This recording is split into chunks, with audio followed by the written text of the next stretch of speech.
De retour sur le plateau de Smart Industrie et on va partir maintenant retrouver notre reporter Jade. Je crois que vous êtes sur un stand, c'est celui d'Orange Business sur le village 5G. On va parler évidemment d'IA, j'imagine. Jade. Oui, c'est ça, un village 5G créé pour connecter les entreprises, mais aussi les salariés. On va en parler avec vous, Franck Cabri, bonjour. Vous êtes business manager chez Orange Business. Pourquoi déjà est-ce que c'est devenu absolument indispensable pour les industries aujourd'hui d'être connectées et de connecter aussi leurs salariés? Vous l'avez dit, ça devient en effet indispensable. Orange connecte les personnes, Orange Business connecte les machines. Et donc, chaque cas d'usage que les industriels vont utiliser peuvent être liés à une certaine forme de réseau. Donc, on peut avoir un réseau 4G, 5G, privé, qui vont permettre d'une certaine manière de décloisonner les différents usages. Et pour nos amis de la cybersécurité, c'est quelque chose de très très bien. Et pareil, l'usage qu'on peut avoir avec un réseau LoRa va encore définir d'autres types de cas d'usage chez nos différents clients. Donc quand on part d'une commodité, on se rend compte que cette commodité en fait est très importante puisqu'elle va déterminer le métier de notre client par la suite.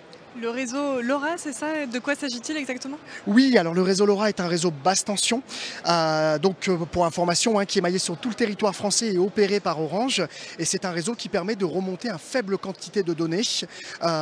Donc typiquement, un agriculteur qui doit remonter 2 données par jour, c'est typiquement le genre de réseau qu'il lui faut, ou les services de la ville qui vont utiliser ce type de dispositif. Est-ce que vous pouvez nous donner des exemples d'objets connectés aujourd'hui que vous proposez à vos clients et pour répondre à quels besoins en particulier? Bien sûr. Alors, on a tout un catalogue d'objets connectés qu'on fait certifier, qu'on teste et qu'on essaye. Et tout ça, une fois de plus, va dépendre encore des cas d'usage et du métier de nos clients. Vous avez besoin de contrôler le remplissage d'une benne, on peut mettre le capteur en conséquence. Une température, un ouvrant, une pression, peu importe la mesure, mais en tout cas, on va être capable en effet de fournir un capteur qu'il soit existant sur le marché ou même sur mesure pour pouvoir remonter la donnée et la valeur que l'on souhaite avoir. Merci beaucoup. Olivier Breger, vous êtes business développeur. Vous me disiez un petit peu plus tôt que ces technologies que vous proposez, elles permettent aussi aux entreprises d'être plus attractives, elles qui parfois ont du mal à recruter. C'est un des use cases les plus importants aujourd'hui. Les entreprises, l'industrie a beaucoup de mal à recruter, ça va être dans l'agroalimentaire, ça va être dans des milieux industriels très difficiles, on va parler de carrière, on va parler de milieux fermés. Et pour pouvoir recruter, amener de nouveaux supports, les aide à mieux se diriger, à mieux se former dans les milieux dans lesquels ils travaillent. Et aujourd'hui, la proposition, le use case, c'est de se dire comment on peut les accompagner, comment on peut leur donner les moyens de comprendre leur métier et de mieux l'assimiler. Des exemples de clients que vous aidez aujourd'hui?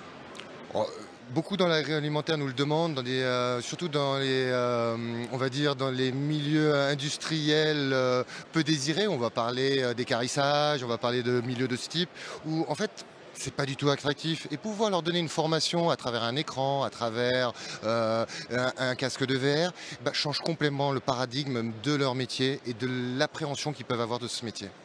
C'est un secteur en pleine croissance aujourd'hui, notamment celui de la 5G privée pour les industries? Oui, complètement, on le développe et en tant qu'opérateur, on se doit de le développer. Pourquoi? Parce qu'aujourd'hui, il faut qu'on sorte de ces paradigmes privés. Il faut qu'on puisse aller vers l'extérieur, aller chercher la connectivité à l'extérieur et la continuité de connectivité. Que ce soit pour des milieux critiques ou des milieux tout simplement de relevé simple, voilà, naturel. Merci beaucoup à tous les deux. Karine, je vous retrouve demain pour plus de découvertes et je vous emmènerai découvrir d'autres stands et d'autres innovations. Très bien, Jeanne. Merci beaucoup. À demain alors.